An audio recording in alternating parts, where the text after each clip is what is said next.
Owens from Moms Don't Have Time to Read Books, the podcast for busy people who don't have as much time as they would like to read. I have conversations with writers of all types to help you save time.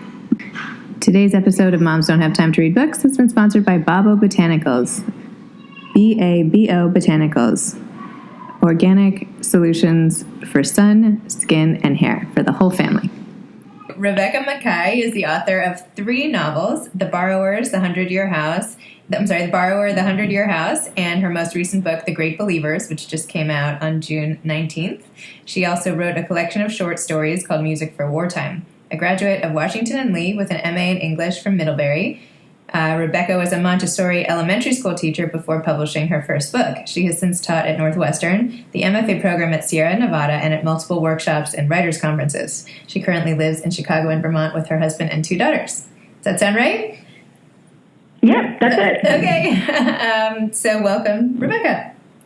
Thank you. So you've written these 3 novels and a short story collection that won the 2017 Pushcart Prize and have basically gotten like the best reviews ever, from the New Yorker to the Oprah magazine and even the People magazine I just picked up to read on my flight from LA last week. Your books are just incredibly praised and lauded by critics. So I was just wondering, what's your secret and how does this make you feel? I don't really have a secret, so I'm not sure how to answer that. But no, it feels great, and I think that this book is being read a bit more widely right off the bat than my previous ones, which is very exciting. I was already, incredibly grateful and thrilled for the reception of my previous books, but this one feels a little different, and I'm just, I'm really happy and excited. It's been less than a week, but good things are happening. That's awesome. Speaking of reviews, by the way, I saw that author Priscilla Gilman, who wrote The Anti-Romantic Child, actually blurbed your short story collection, and she was also a recent guest on this podcast, so she just wanted me to tell you that she's thrilled for you and can't wait to read your latest novel. So, cool. So you write with such insight and authority about the gay population. In this latest novel, The Great Believers, you not only depict a male relationship with tremendous beauty and insight, but you also describe Chicago 1980s gay culture in great detail, from bathhouses and parks to certain bars and parties. I was pretty surprised when I realized you were actually married to a man as a woman. Mm-hmm. So what captured your interest about this particular population, and how do you write about gay men so well as such an insider? So, it's funny. What was actually trickier for me than writing about gay men was simply writing about a different time. I was alive in the 80s, but I was a kid. And that shift in, just trying to remember exactly when certain things had been invented, things like that were actually harder for me than just, writing those characters. Of course, being really active in the art scene in Chicago, I do have a huge number of LGBTQ friends, and feel very comfortable in that community, and love those people, love writing about them. I do always have some trepidation writing as an outsider, and I was really careful and really concerned as I wrote this book that I could get things wrong, first of all, and that it could be seen as, an act of appropriation in some way, telling a story that I didn't have the right to tell. But we can talk more about those things if you want to, but, I've managed to answer those questions for myself to an extent that satisfies me. But, I think that, honestly, I'll say this, it's easier for me to write gay men than it is to write straight men. I never know, my straight men are always like scratching their crotches. Like, I don't know what to do with them. Gay men, it's like, no, I got this. I also think that gay men write women really well. If you like in novels, but something like, Sex and the City, Darren Star, I think that there's certainly vast differences, especially societal differences, but there's a ton in common. And I, as much as I was worried about getting things wrong historically and, tonally, anything like that, and made sure that people read it for accuracy and for, whether it rang true, the gay characters in the book came pretty easily to me. Oh, that's great. You definitely made them super real. I felt like I could, spot Yale on the street after reading your book. Oh, that's cool. So, and I was actually going to ask you already about how, many of your works have multiple storylines in different time periods, like not only in The Great Believers from, going back and forth from 1985 to 2015, but also in The 100-Year House, how you went from 1929 to 55 to 99. So tell me a little more about that. Do you enjoy that process of bringing different periods of time to life for readers? Is it more a structural element that you think helps you tell your story, or is it just a coincidence that you do it often? Mm-hmm. I mean, I felt like it was great how you referenced such time-specific details, like listening to the acoustic version of Simon and Garfunkel's America and saying that, they'd listened to it right after Reagan's re-election. Like, just all those details are so spot on.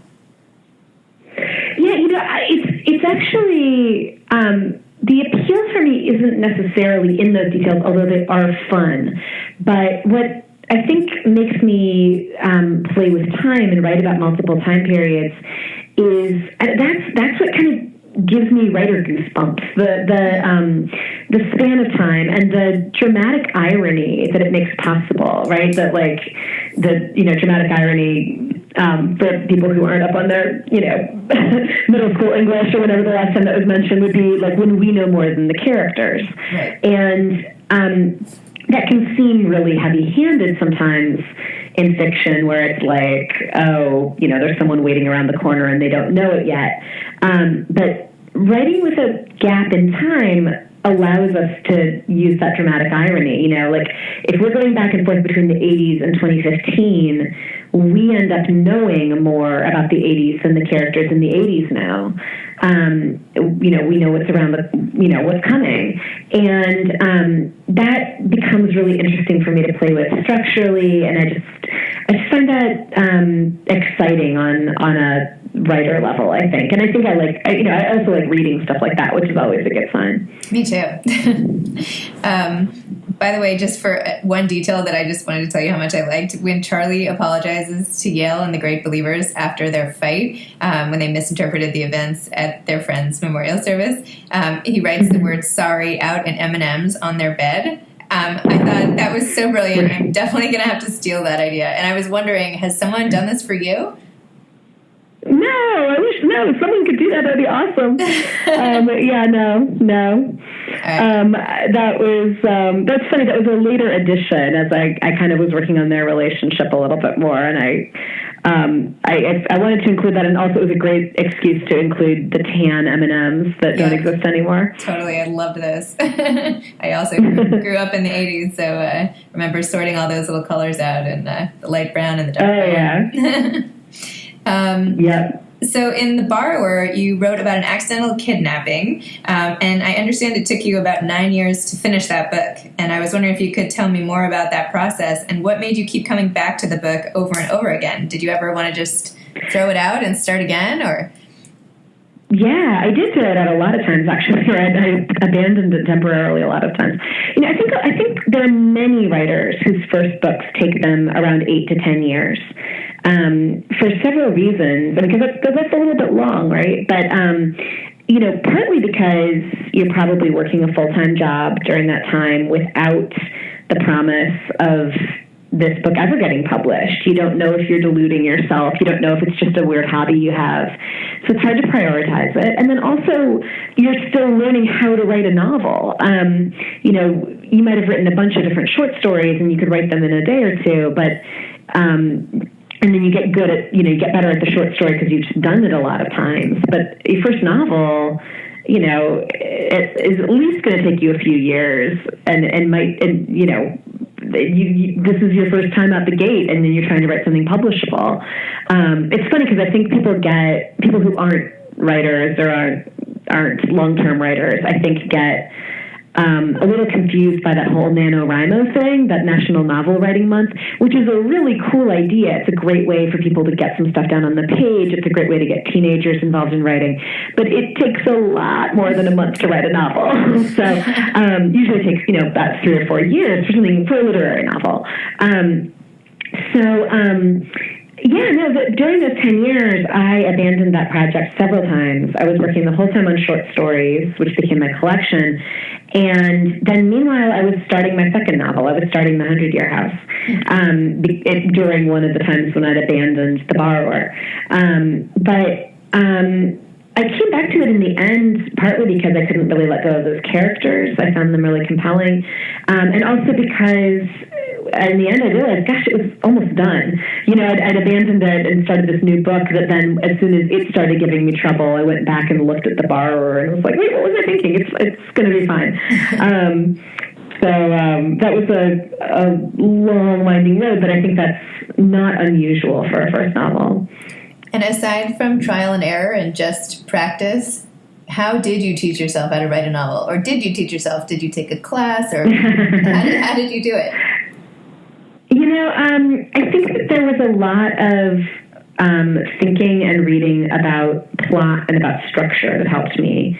I also really learned to outline, which I had not done with The Borrower.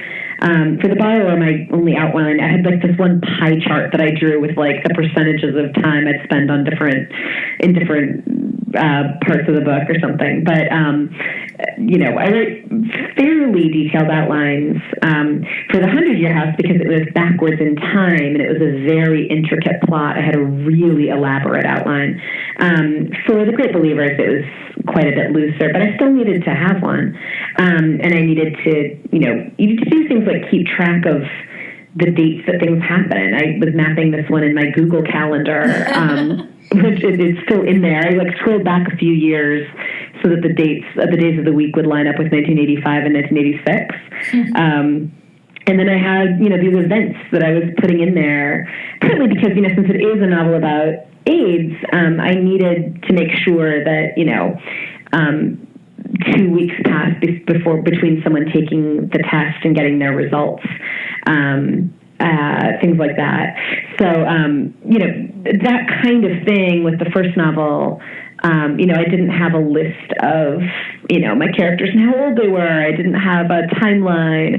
And you waste a lot of time then going back in and trying to find that information or messing it up and having to redo it. And also just not having a map for what scenes are going to go where. That with The Borrower, I just, I was kind of writing things out of order and then stitching them together like some kind of big patchwork quilt and then wondering why I didn't have any momentum to my story. And it's like, well, because you wrote it completely out of order and now you have to go back and do that again. So there are many things I have learned. And are these the types of things that you teach when you do? I know you do a lot of teaching now. I do, yeah. I teach. I'm the artistic director at a place called Story Studio Chicago. That basically it's a nonprofit writing center for people of all levels and writing in all genres. So from beginning writers through people who have advanced have an MFA degree in creative writing. And specifically, what I teach myself is a year-long novel workshop where we have people who are working on really incredible novels. It's application-based, and so often they come in and they're great writers. They often have a pretty great academic background in creative writing. They've maybe published short stories, but no one's taught them how to write a novel. And it's a totally different ballgame. And so I'm guiding them through a lot of that structure, the outlining, the practical considerations, as well as just, how to write a great scene. That is hard to find out there. A lot of our creative writing education is centered around short stories because that's what we have time to read and workshop and discuss. And so if you had any advice for fiction writers out there who don't have time to take your class or aren't in Chicago, what free advice might you give out? I would say that there are lots of other writing centers in other major cities. So it helps if you live in a city like Boston or Denver or Seattle. They have great writing centers. And a lot of these places also offer online classes. We do too. But I would also say that, honestly, I'm going to sound super nerdy here, but I think one of the best things you can read about structure is Aristotle's Poetics. That sounds so dry, and it's actually kind of funny. It's thousands of years old, and he was talking about Greek drama, but he was the first one to really sit there and kind of dissect, how does plot work? And he says in there even, all these people who can write a great sentence but can't write a great plot, we still have the same issue. And he breaks it down in completely fascinating ways, some of which are outdated. They apply to Greek drama and don't apply to, the modern novel, but many of which absolutely work. The ancient Greeks were figuring out the parts of the triangle and all this other stuff too, and he just figured out the parts of a plot. Well, I'll go on Amazon and pick up some Aristotle then. Gonna make it trending after this interview. In your short story collection, Music for Wartime, you include a tale about a reality TV producer who manipulates two contestants into falling in love while the producer's relationship falls apart herself. My husband is a reality TV producer, so I was wondering if you could tell me a little. Yeah, I want to know if you could tell me more about how you came up with that story and how you come up with most of your story ideas. I come up with them in entirely different ways, but I can tell you that one. I love sort of process-based reality shows, like Top Chef, Project Runway, I'm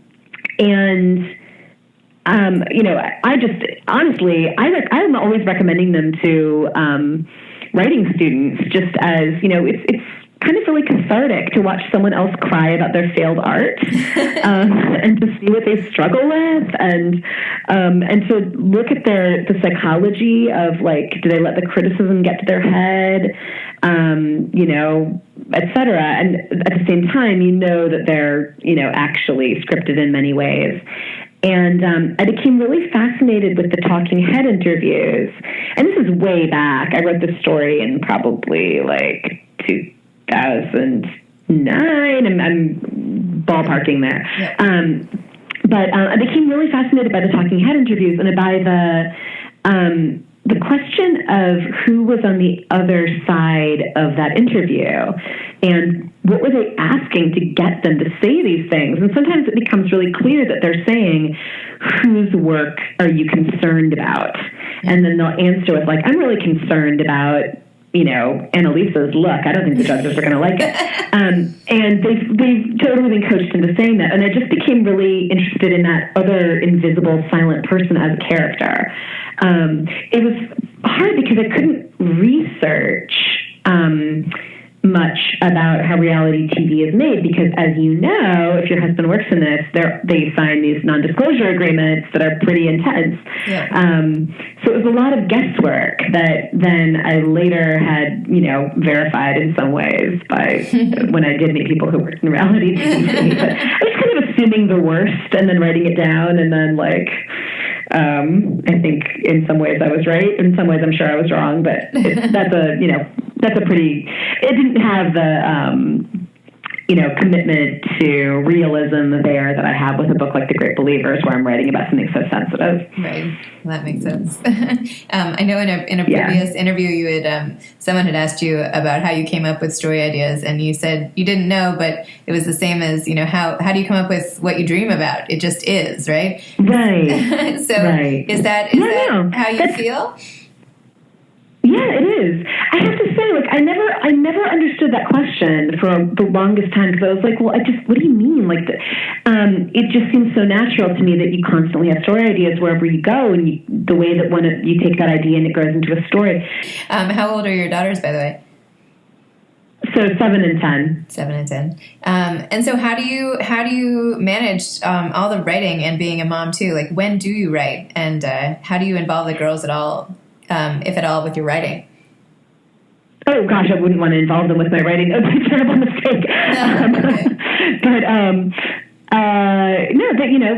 They go to school for 7 hours a day. That's pretty full work day in there, plus time to do other stuff. I